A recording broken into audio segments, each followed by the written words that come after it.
Hi, welcome to Lucy Talks, a safe space to talk. And today I have an amazing woman.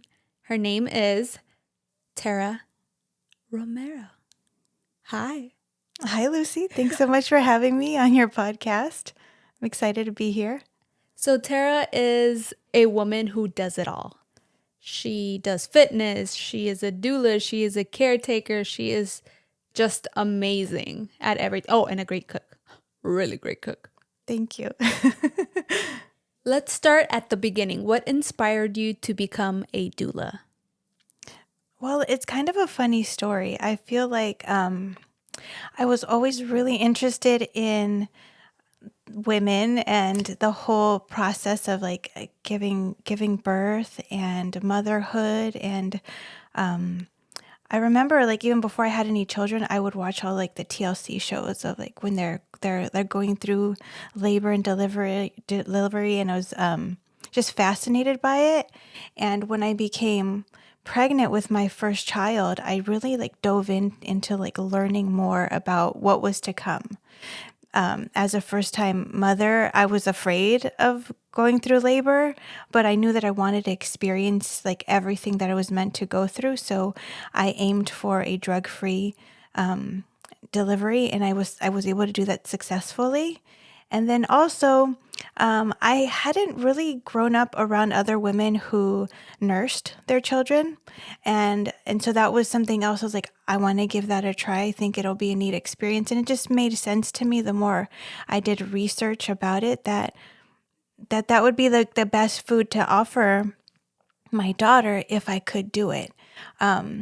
So again, all of the research that I did as a first time mom, and then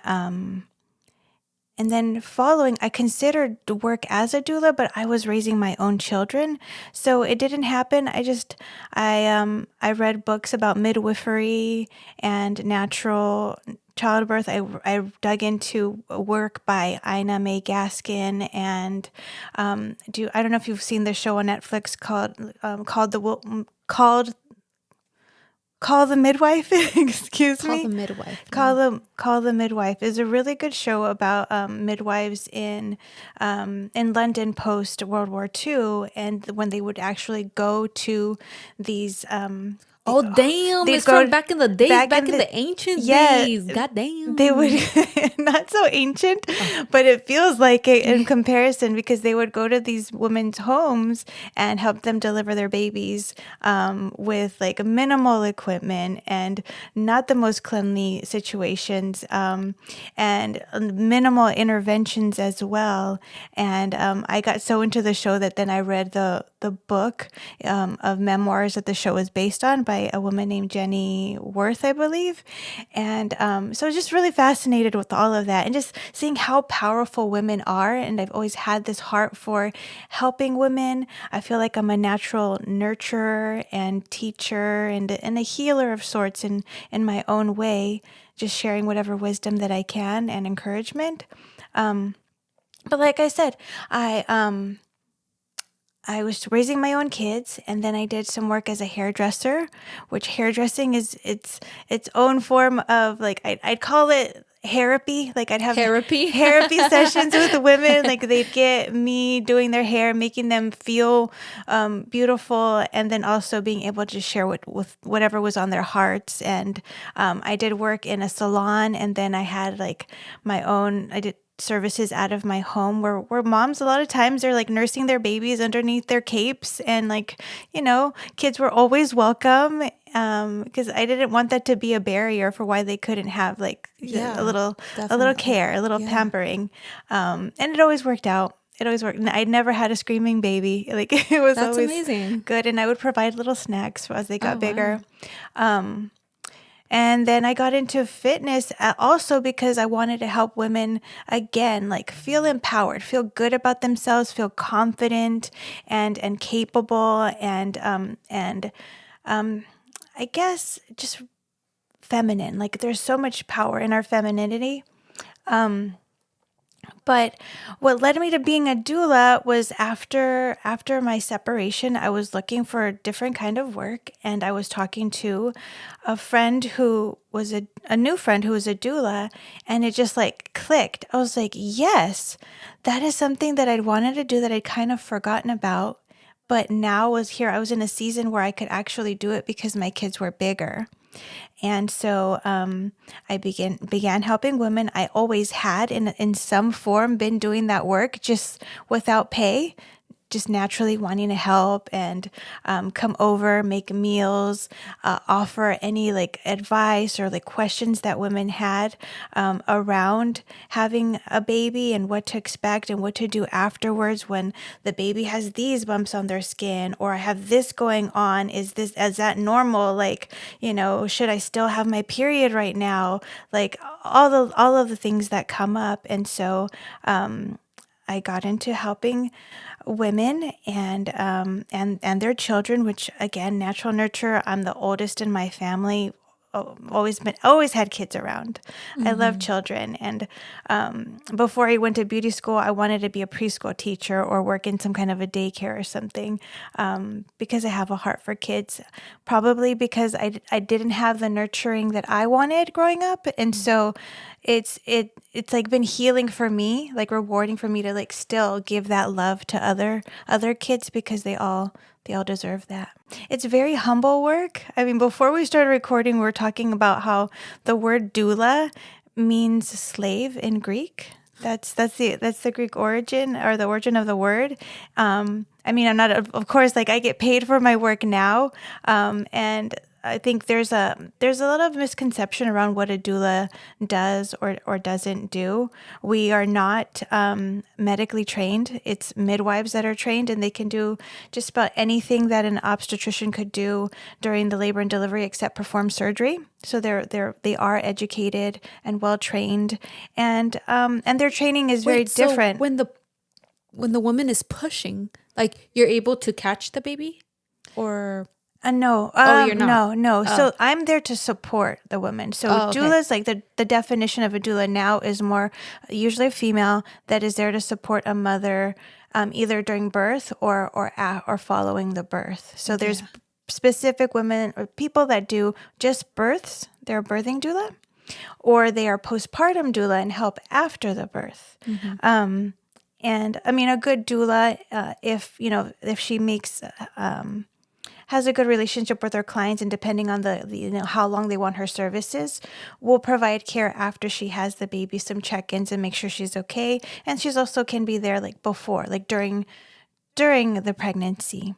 Oh, got it. She's there. She's there, your person to talk to. She's there to answer your questions, provide resources, connect you with the right people, and just inform you of like what to expect. And a lot of the work, I feel like, for like a good doula is she's very like intuitive and can like have a sense of what you need before you speak it or what's going on with you. And then she can be there as like those eyes that maybe like your partner or family members aren't going to see, like see things from a different point of view and be able to share with them like, hey, I'm noticing this and this and this about her. What do you think? Because like postpartum depression and things like that are very common, and we don't always see the kind of the symptoms or those like warnings until things are bad. Or yeah. Yeah. Yes. I can relate to that because obviously I didn't know about it until like 4 months in that I had postpartum depression, and I went crying to the doctor. I was like, I don't know what's going on, but it's a real thing. And for me, I was like, no, I'm strong, because I was too worried about like getting everything done, feeding my family, feeding my child, every 3 hours, and then not giving myself space and time for me and to breathe. And so I was like, I just kept pushing it off until I was like 4 months in, crying. I had like stress bumps on my fingers, just so many things. I felt like the whole world was falling apart while everybody else was cleaned, fed, all of those things. And it's like support like yours was amazing to have you. And I mean, also, like just everything in general, you were so helpful because I had her for, that was considered postpartum doula, correct? I was your postpartum doula. So I came in after you'd had the baby. And I came in to help support you, to be your person that you could ask me questions, and we talked about anything and everything. Everything. I was like, why isn't my milk coming out? Yeah. I was like, And then the healing process too. Is this normal? Should I have this checked? And then with the baby, things come up too.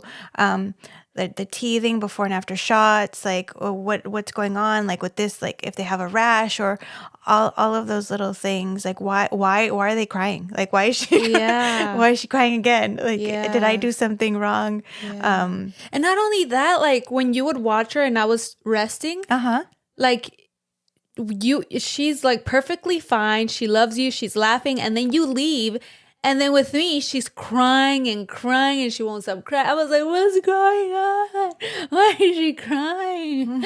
But then you explained to me that it's that's her safe net, right? I'm her safety net. Yes. So she's letting all her emotions out. And so then I was like, oh, okay, I can understand now. Yeah. So there were very you are very educational. So you kind of guided me through those moments, which I am so greatly appreciated of you for those moments and those questions I had. And some were a little crazy, but you answered my crazy questions. Yeah, which is great. And you could be I could be as nasty as I can with her. Because situations can be a little nasty, like diarrhea explosion or just all these different things. And I was comfortable enough to talk to her about these situations when they happened. Diarrhea for my baby, not for me. But well, we could have talked about that too. But yeah, you were just very helpful. Well, I'm really glad that you feel that way, because that's the whole goal, is to make you feel like you're not in it alone. And when you're in the thick of it, like you're talking about crying, you didn't know you had postpartum depression, all of that, what's happening to me. There's so much that goes on in your body, and then you have this new life, and of course you're going to prioritize them over you. So to have a doula support, it's so invaluable. And I know sometimes people are, concerned about the expense, but even if you could have a doula 1 or 2 days a week, just a few hours, because in our times now, we don't have that same village. In older times, when you have a baby and those first 6 weeks, you have your aunt coming and your mom and your grandma's there, and they're making meals for you, and they're helping do the laundry, they're cleaning house for you. It's so different in our modern times, and so when you're trying to do it by yourself, even with the most supportive man next to you, it's still a lot, and you're still going to be sleep deprived, and sleep deprivation leads to more anxiety and depression symptoms alone. Besides the fact that your hormones are all out of whack after you have a baby, and they don't level off until 3 to 6 months after you have the baby. And by that time, a lot 6 months kicks in, you're losing your hair, and you're what's going on with me? My body just changed significantly. Yeah, I was shedding like a little perrita. I swear to you. I can't sleep, but now I'm losing my beauty too. Yes, dude, I got them wrinkles and everything. I was like, oh my gosh. Yeah. And then sucia, you have throw up on your shirt, and oh my gosh. Mm-hmm. It's just crazy. So, I hope that I made you feel like it's okay. This is normal. You're going to get through it, and I'm here to help you out. And I was just so comfortable being raw with you. Mm-hmm. Just messy self because of the child. So I have no time for this or that, or to eat, or whatever the case is. And I just loved being comfortable with you in that way. Because I didn't have to get ready. I didn't have to be oh, you know. Yeah. It was just great. Your help was amazing. And then when you would like have the breakfast ready for me, I was very picky. I only wanted eggs, right? Like For a long huevitos, time. for a really long time. Huevo. Well, we went through phases. For a while, it's oatmeal. For a while, it's huevos. And Well, the oatmeal for the milk. 'Cause yes, I was low on milk. Yes, I tried to make them estilo mexicano for you with the The cinnamon sticks. huevitos. Yeah. Oh, so that was very helpful because when I get up, like I don't think about eating. I think about taking care of my child. So, and then sometimes you'd be like, Lucy, siéntate, come. And Yeah, I'd be just like, eat. oh shit, okay. I gotta eat. Yeah. And then I start my day with the child, with my baby. But even that is helpful because your mind as a mom is just racing and you just want to take care of the child, and then having you around to kind of guide you is just Yeah, and was then great. I remember, and then you were taking supplements too, and I got to witness like just the most sweet display of love. Like I was like, oh, this is love in action. When I watched Brandon, like, and I see him like in the morning, you know, before he'd get ready while he's getting ready for work, but he would get his own things, but he'd also set out your supplements and like take them out and put the capsule right on the cap ready for you, and I was like, oh, that's real love. That's real love. Yep. He didn't get with me just because he had a baby with me. Like he really course not. loves me. He does. So I was like, okay, well, I can do that, and I try to help him out a little bit sometimes too, and take out his protein powder. But I was like, this is like the sweetest couple, and so just know that like I was rewarded by the experience of being in your home too. Yes. I hope I wasn't too hard on you or anything. I hope we No. were like easy. I was easy. We were an easy couple for you. I hope. Absolutely. Absolutely. Because I know that could be hard sometimes. You don't always like get like cool couples like us. It's very true. And like I'm on forums with other doulas, and you just don't know what you're going to get. And even though you like sit down and you talk to them before they hire you on, like they just might have different expectations and just want somebody to come and like clean. I'm like open to whatever the mother needs, however I can best support her. So if that means that I'm just was with the baby for a few hours while she rests, they're fine. If I am washing dishes, doing some like light housekeeping, like laundry or what have you, I have no problem with that. But those things like have to be sorted out beforehand. Like deciding like what are the tasks that and expectations, and things change too when in-laws come in to the situation and that sort of thing, and like doulas can help in that regard as well, and helping like set some boundaries of like you know, I could, say like Lucy's not ready to have guests right now. Let's say, Get the fuck out of my house. I mean, her house. Like, or like just wording it in such a way like, it would be best if you came at this time, or just there's always, I feel like there's always a polite way to share the truth. That's so true, because in the very beginning, everybody wants to come visit you. Everybody wants to hold the baby, and it's like the mother just like gave birth, let her rest, let her have some time to breathe. But yeah, that is so true. Then you kick them out, like salte. Yeah, absolutely. I mean, afuera. there's a way to say it, that doesn't get like you in trouble, or maybe your spouse in trouble with his mom, because it's like the mother-in-law dynamic can be a little tricky sometimes, or father-in-law. But yeah, we can help in that regard as well, to be that person in between. We can be the bad guy, and but in a nice way, and also like we can also like team up with them. In a sense, like maybe mother-in-law does want to be over, and she can be over while like I'm there. Mother-in-law holds the baby. You do some whatever, or the other way around. She can hold the baby, and I can like help with the meal or something. That's amazing. And mama's sleeping. And mama's sleeping or doing whatever. Yeah. Or showering. The shower is a big deal. Like Really if you is. can get a shower in by like noon, that's a huge win. As a mother, first time mom, having a newborn. Yeah. I skipped a lot of showers myself. That's great. How does fitness play a role into preparing someone for childbirth? Fitness plays a huge role. I mean, the more fit that you are prior to going into labor and delivery, the easier time you'll have during the labor. I forget the exact numbers, but I am trained by a company called Oh Baby Fitness in helping women while they're pregnant and then postpartum to getting back into shape. But if you think about it, going into labor, it's like you're entering a mini marathon, right? There's not like a whole lot of rest for your body when the baby is ready. It's going to happen one way or another. So preparing your body, you know, whatever exercises that you were doing prior to getting pregnant, most women can continue to do that as long as they get the okay by their doctor. But I've known women who were running prior to having a baby and they continued to run during pregnancy. Even through like the last couple months?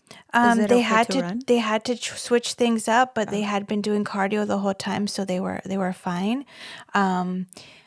Even like doing lifting heavy weights. Like there are women athletes that continue to lift while they're pregnant, and then following, like their recovery time does seem to be a lot faster because they have, such strong muscles. And then, not everybody's a runner or a lifter, but continuing to do like walking. There are like pregnancy, like specific exercises that you can do. All women while they're pregnant would benefit. And even after, like from doing like Kegels, doing squats, working on your mobility, just like functional movements, like to help you. And with some restrictions. I mean, there's even, lighter workouts like, not postpartum, but like during pregnancy, prenatal yoga and that type of thing. There's so much that we can do at home, in a chair, in your kitchen. Like there's always a way to move your body, like in or outside of the gym. I like to look at the world as being our gym.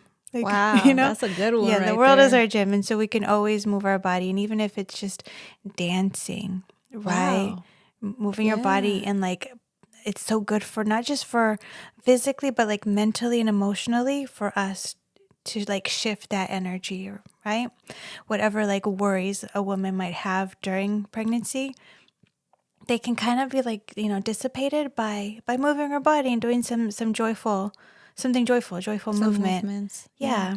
And then after, the exercise isn't just about like getting back to her like pre-pregnancy weight or looking like that. I would say it's more about like just restoring her body, healing her body, and then like being in community with other women by going to exercise classes or having somebody like come to you, like a personal trainer. Like I'm a personal trainer and I train people in their homes.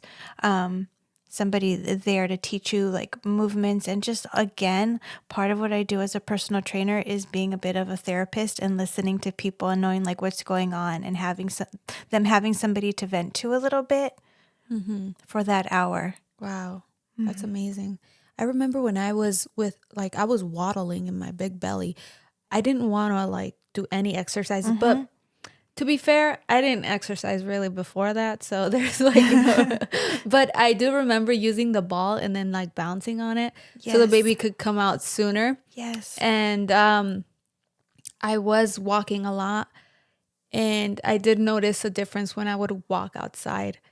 It was a little more like centering and kind of like, I'm like, okay, it's going to come soon, preparing my mind and my soul, my muscles. You better be ready to push. Yeah. And so, yeah, walking was very helpful for that, for sure. Like regardless, like I feel like a woman's power and strength are going to be exposed in a different way when she goes through labor. And so whether you're like well like trained or like really fit beforehand or not, you will be capable of going through it, like you said, because where the mind goes, the body follows. So if you can like be there in practice of visualizing yourself having a successful labor and delivery and having this healthy baby, I think it's likelier that that's going to happen. You know what? That's what happened, dude. I was like, it's going to be okay. It's going to be great. And dude, it was the best experience of my life. I mean, I was drugged up. I was a little bit different. I didn't take the road you took, but it was great. Like I still, it was just beautiful. Overall beautiful. So yeah. It is. And like I did have a drug-free delivery, and I'm very fortunate that it worked out that way. But but not all of my deliveries were that way. Like my third, when I had my third child, I did use interventions. I took the epidural, and I'm really thankful that I did. So I don't want like anybody to feel. You went both. I so did you, both. You get to see the difference of both. That's awesome. And then like in supporting, recently my younger sister had a baby, and I was her birth doula, and being just respectful of her wishes during that. She did use interventions. And I mean, did you have to tell the nurses like, hey, this is what she wants, while she wasn't able to talk because maybe she was in pain or something? She was in pain. And I was just there to ask her, like, how are you feeling? Like, are you okay with this? Because a lot of times when you're in that hospital setting too, they will kind of tell you what's going to happen next and not ask you. So just being a voice for her and like making sure too that, she understands like what's coming, what's to come. And like, if you do this, this might happen. Or if you don't, like you might experience this, and just helping her through it. So, I mean, I watched her, and like after it, we shared a really tender moment, when she was laboring. This is my little sister that I remember the day that she was born. I remember when she came home from the hospital, and now she's here grown, becoming a mother for the first time, and her looking me in the eye and just saying like, Tara, like I could not have done this without you. Aww. And then also like just the amount of emotion that I felt, like knowing exactly the pain that she was Did she enduring. go through the natural pain, the natural route? She held on as long as she could. Wow. And then she did, take some of the medications to help her, and she was a little bit loopy, but like the contractions started to come on pretty strong. So she took the epidural, and then within an hour she was ready to push. So it really helped to relax her body and get her ready. And I mean, it was unreal. I was like so impressed by what, not just her, but like what the female body can do. Yeah. Because she pushed her out just like a champ. Baby girl, that's exactly what you did too, baby girl. But now you're able to see it with your sister, which is great. Yeah. Well, I mean, I pushed for a solid hour. Like my baby, she had like her head was in like the 90th percentile for its size. Oh, so wow. So it took a while, and I excuse me, I also like I didn't know how to push properly. Like I didn't have a coach, didn't have somebody to talk to. I was just like reading the books, and then I was there at the hospital listening to what the nurses were telling me. But I was like, you're just in another world. You're like in a dream at the time, and you don't know what they're saying. Like I see this bright light in front of me, the hospital lights. And I'm like, like my feet are in the stirrups or whatever. And there's this woman telling me what to do. And there's a monitor. And I'm just like, when do I push? What? Like how?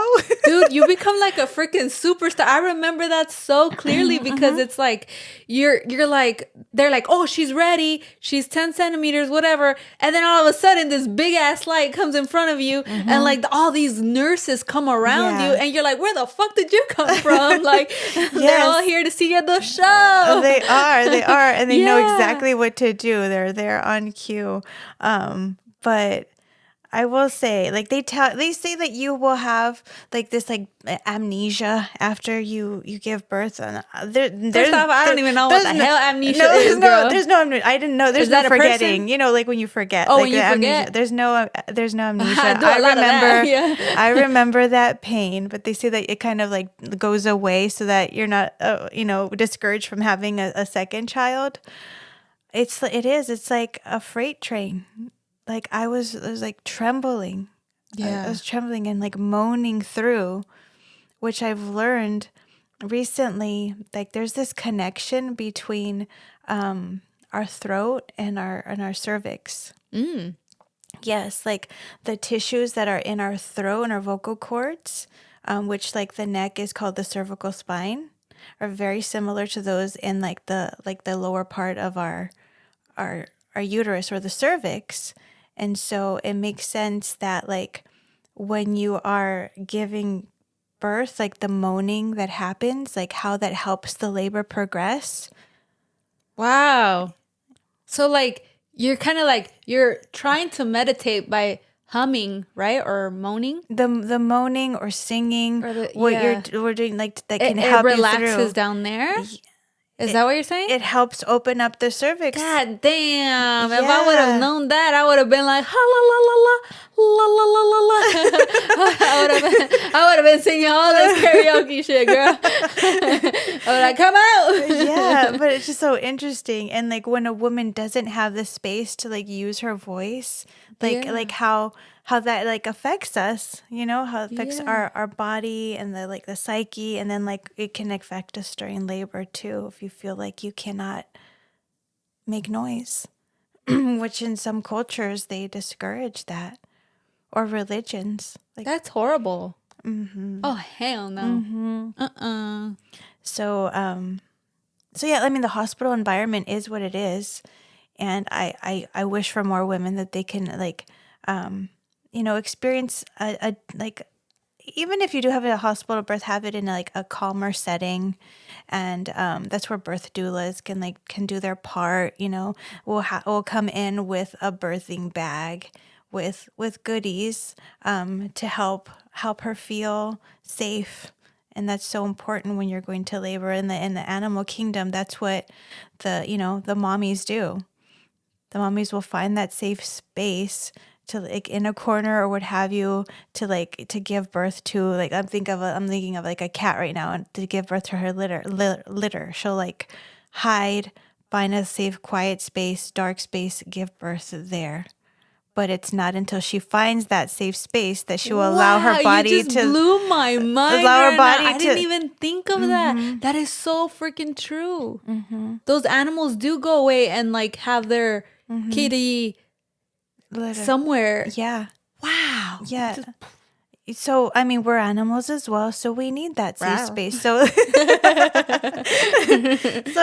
if the mom wants, you can have some candles there, like, like the flameless candles. You can have soft music. You can dim the lights or what have you. And Hardcore Metallica. Use like, them. while you're pushing. If that's her thing.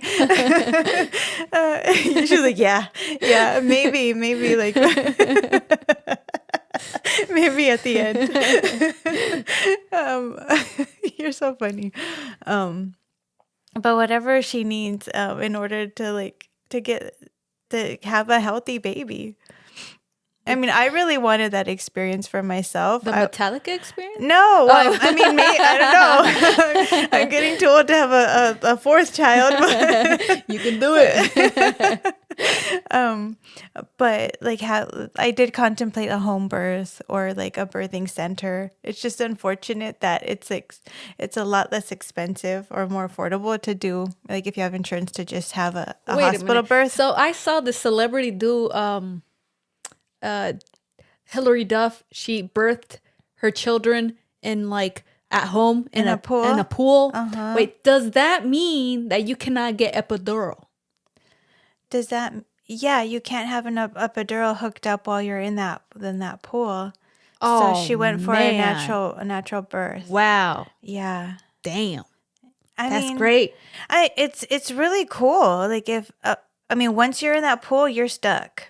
Oh. Yeah, it's going to be really hard to get out and at the very last part of the delivery, Oh, of the labor. Because I don't know, unless you like if you've gone through labor without medication, then like how like debilitating that pain is at the end, where it's hard to move around at the very end, but like when you're close to pushing, when you're transitioning.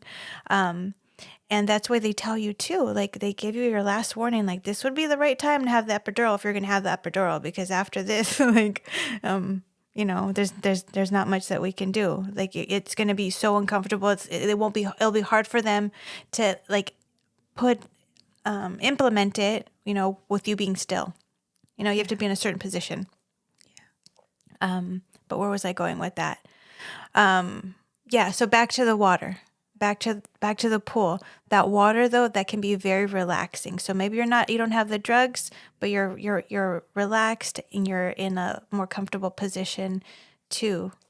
you're in a soup of your body fluids, girl. I don't know how comfortable that could be. The fluids come at the very end. But if you think about it, like the baby in utero is it's like already in a water bed, It's already floating in there. It's in the water, and then it comes out in water again, and it hasn't yet had its first breath yet, so you're not depriving it of oxygen. It's going to come up out of the water and breathe just like it'd come out of the, This is very canal. educational. Thank you very much. I think it's beautiful when you have them in a pool, but if you can't have epidural, at least for me, goddamn.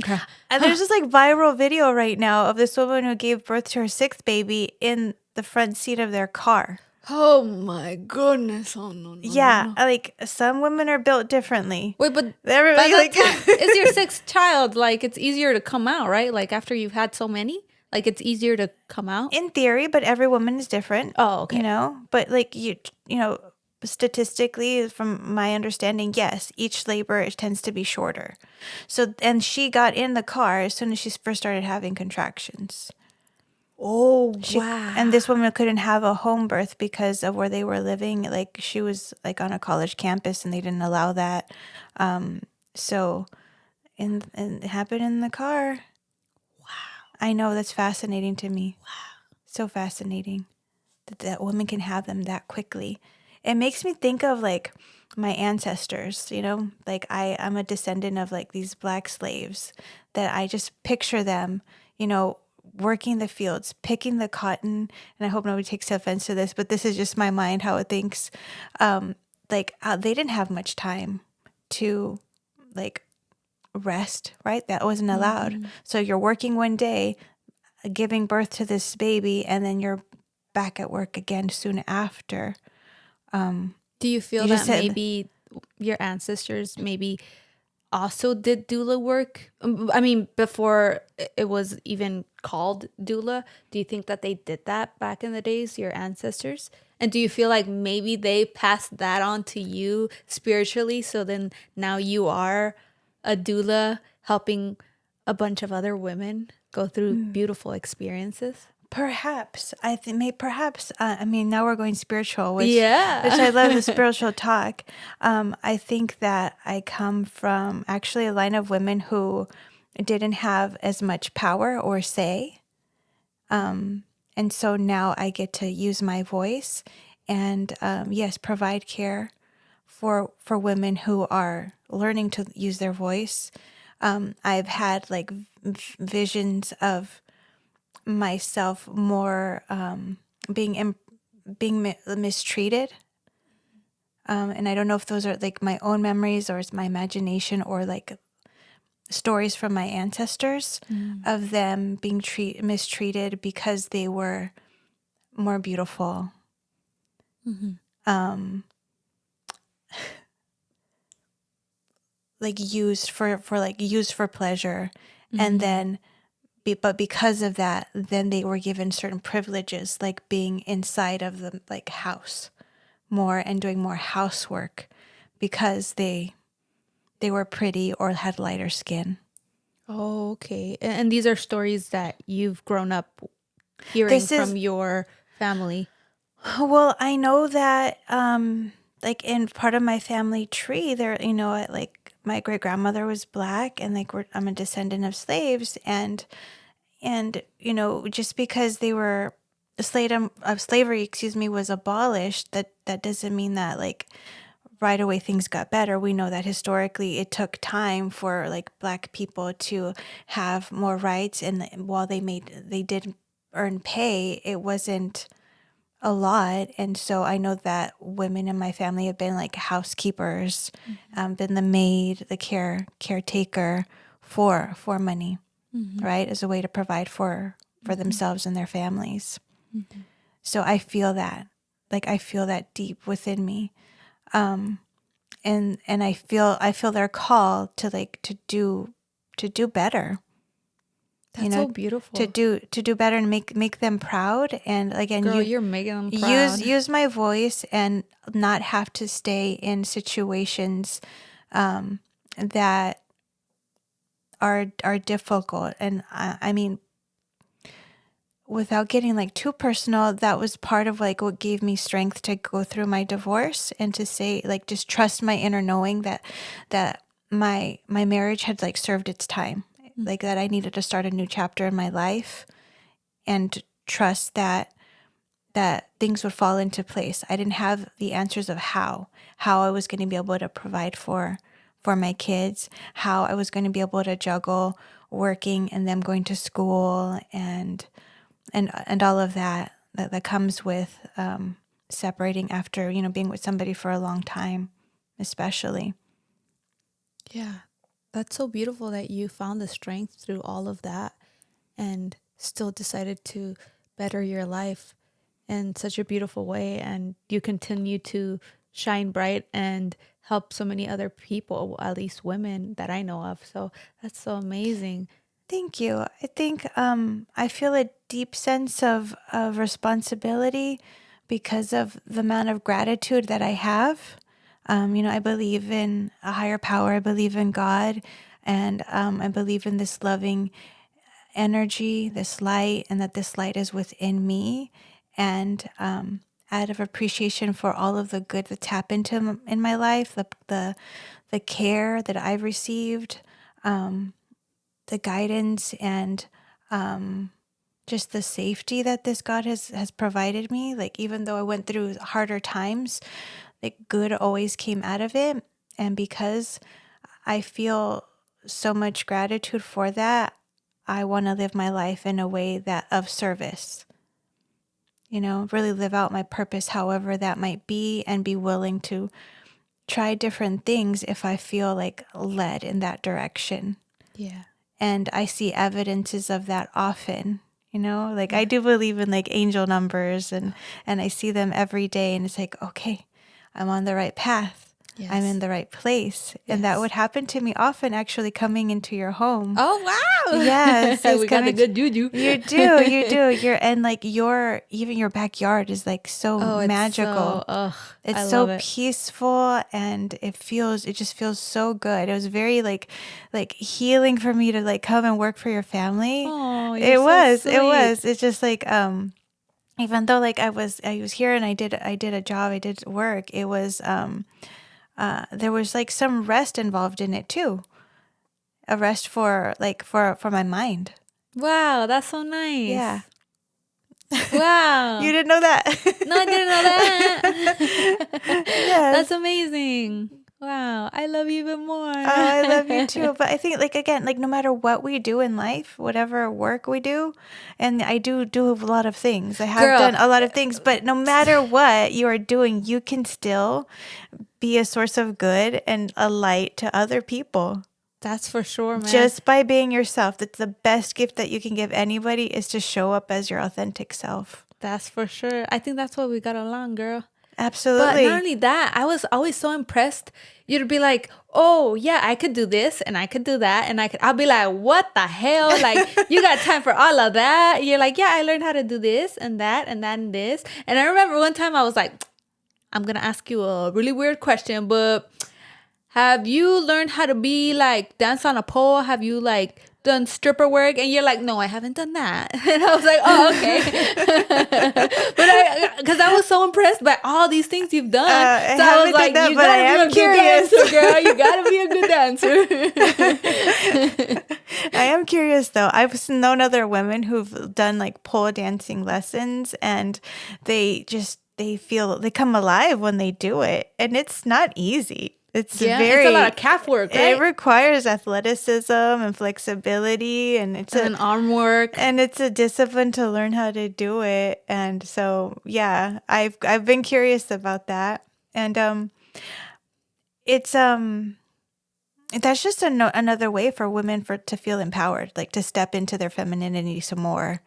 You know, and harness that. And like our sexuality, like I think a lot of times like that gets suppressed, like, but it's completely normal and okay for us to, you know, experience pleasure and like explore our own like eroticism and,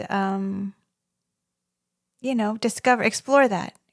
And that's been another part of my journey, and that's something that I rather enjoy talking about with women too, because the topic of sex does come up after you have a baby, you know? Oh yeah, like girl. When is it okay, and like, or it hurts, or like, should, you know, no, dude, it's for reals. Yeah, and like, is it, you know, should I be having it more often, less often? Like, I don't know what to do. Like, I don't feel as attractive. There's like so many things that come along with that. But, you know, we're ever evolving creatures, and like the sexual part of ourselves can evolve too. And when you're having a baby, of course, your body changes a lot. But just because your body has changed does not mean that you're any, you know, more or less deserving of pleasure. Like every body type deserves pleasure. I think it's a birthright. It's part of this experience that we're meant to have. Yeah. And for a long time, like I was, you know, taught differently, like religion like played a part in like the way I thought about sex, that it wasn't completely like mine to enjoy, that it was more of a duty. A duty for the man, correct? Yeah. And as long as he got what he needed, then I did a good job and I was a good wife. And it took a long time for me to use my voice and sit in it and express my needs, express my likes and dislikes, and also to like find the right partner that could, you know, understand that and not take it as an offense. Yes. Yeah. Yes. Yeah, that'd be curl. Yeah, I haven't done it yet, but in the future, I mean, I'm a very curious person, so like that's probably why I do so many things. I get curious, and I'm like, well, I want to learn that. But I'd love to do some type of workshop in that regard, and so I can have better experiences and help people have better experiences too. Talk about it with my friends and clients, or, you know, anybody who was willing to have a talk about it and doesn't feel like it's too taboo. But, you know, workshops that teach you how to do like have more of a tantric experience, like use breath, have real connection, and allow you to like really search your body and feel into like you, or I don't want to sound silly, but like your essence, and kind of go to another place where you feel very free in your skin, and then share your body with somebody else and have that energetic exchange and create something really powerful, you know? I get a little bit of shy talking about this stuff. Yeah. But it just, it's questions that women have in their head, but they're so shy to talk about it sometimes or bring it up, because you might be looked a little bit different or weird or whatever the case is. But I appreciate you talking about it, because it is something that women go through, and just keep quiet about it. But thank you for bringing it to light. You're welcome. Like, I'm no expert by any means, but I can just like share a little bit of my experience with, you know, other women, with my sisters, you know, Like there's this sisterhood that we can miss out on if we're too embarrassed to talk about it. And then also like I can just share resources. Again, that going back to doula work, a lot of what we do is sharing information, resources, and then it's up to the person to, take it, and run with it, or, explore it in their own time, research it in their own time.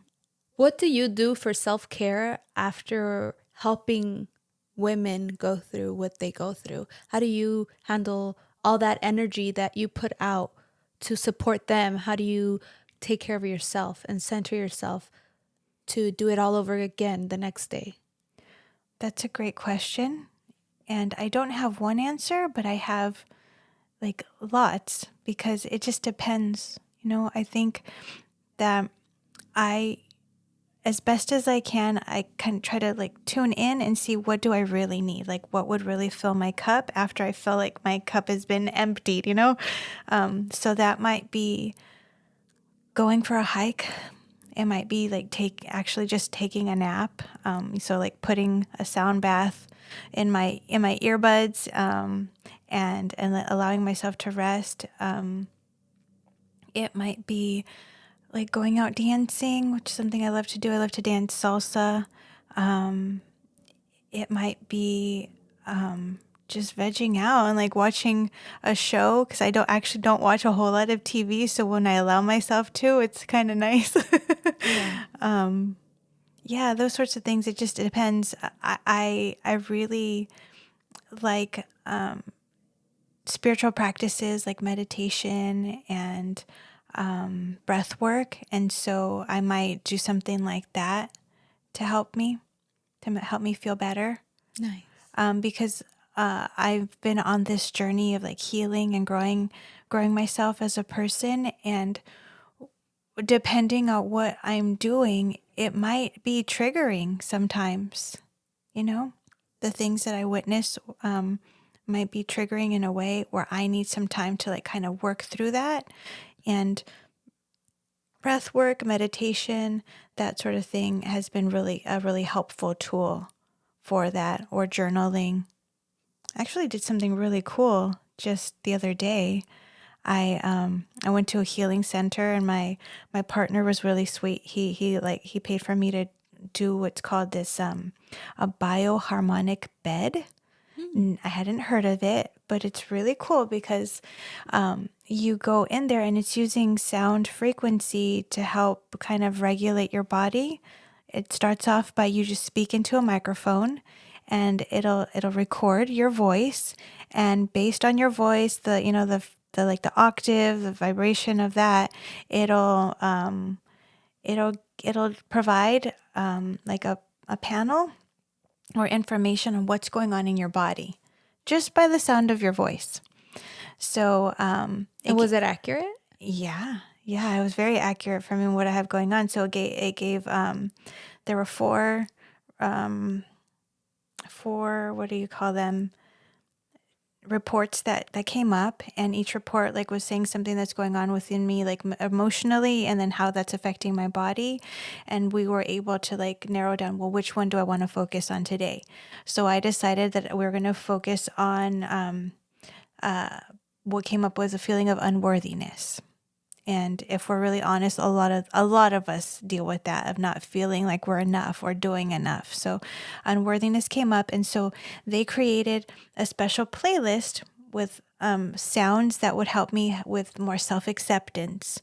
So I was in this bed with the headphones on, listening to these sounds, which were really neat. It was a mixture of nature sounds and like very like spacey music, kind of sound bowl-ish as well.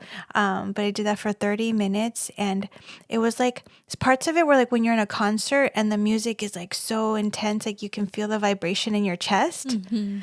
That's the kind of like jolt that I was getting while I was in this bed, not in like this like really like heavy way. It was just enough, and it wasn't the whole time, but it was made the whole like transition into like a more regulated state, more spontaneous. Like I didn't have control over it, because oftentimes my thoughts are just racing, and it makes it really hard for me to settle my body. Well, the body was just responding to the sound and the vibration, so I had no control.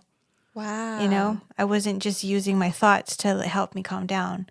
It was using the power of sound. Wow. I've never heard of that before. So that was, I would call that a form of self-care, for sure. That's amazing. That's And I'm amazing. into all of that. It's fascinating to me. What advice would you give someone who is trying to become a doula or wants to become a doula? I think that most people who are drawn to the work, just they already know, like, I'm made for this type of thing. The advice that I would give them is to continue to educate themselves, continue to know themselves better, because the better that you know yourself, the more self-aware that you are, and the better that you can be there for other people and have a sense of what they need, and also to trust their gut. Yeah, to like really harness that using their own intuition, and creating space like you just talked about to care for themselves. I think for not just for doulas, but for all women, it's important for us to trust our inner knowing. Yeah, that trusting their gut.